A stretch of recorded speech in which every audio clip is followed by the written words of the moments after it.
Lep pozdrav, spoštovane gledalke in cenjeni gledalci, ljubitelice in ljubitelji slovenskega klubskega nogometa. Dobrodošli v našo družbo. Pred nami je tretja tekma 22. kroga Prve lige Telekom Slovenije. Na stadionu v Domžalskem športnem parku se bo domači nogometni klub Domžale soočil z nogometnim društvom Gorica.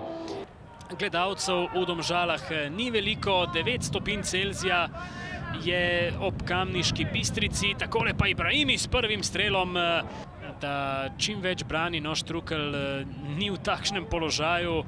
Pri Gorici zdajle pa se je izkazal z obrambo, še ena priložnost in gol, vendar znova razveljavljen zadetek Agima Ibrahimija.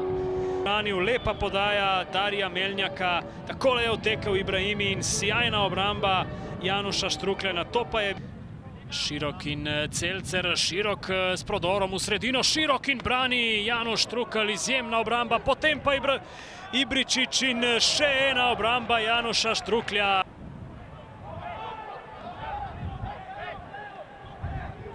Suči se odločil za strel in obramba. Priložnost pa za Vetriha in gol! 54. minuta, Domžale vodijo z 1-0. Ibričić podaja v sredino in gol za 2-0. 71. minuta.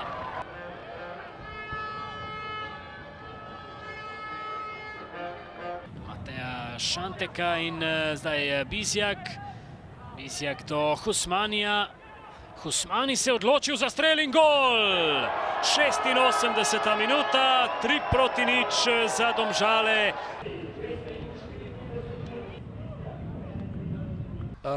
Jaz moram najprej se zahvaliti našim vzdrževalcem. Zadnjih 14 dni je bilo skrajno napornih in hvala jim.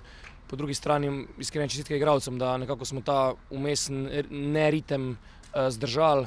Mislim, da imamo dobro vsebino na igrišču, mislim, da jih je lepo gledati in jaz verjamem, da bomo tudi v nadaljevanju privabili čedalje več gledalcev, da jih nekako podprejo, ker mislim, da si to zaslužijo. Ja, težko je nekako v tej strnjeni zgoščeni obrambi nekako pribiti zid. Gorica je sigurno dobro organizirana in mi smo nekako bili potrpežljivi.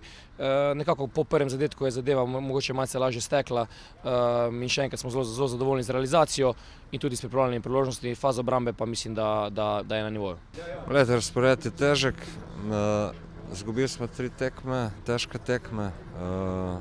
Imamo težave, normalno, da nismo v dobrem momentu, ki gre dosti stvari narobe, že tako kot današnja tekma. Mislim, da realno gledano Domžale ima kvalitetnejše moštvo, tudi bolj izkušeno in potem, če se te še stvari obračajo narobe, da dobimo tako recimo zadetke pod nekih odbitkih, potem je to realno stanje. Zdaj je tako, treba preživeti ta trenutek in čakati na boljši čas. Treba je kot v življenju, ker treba iti skozi trnje, da priješ do nekaj dobrega. To so trenutke, ki ti morajo tudi malo na roko in tako je.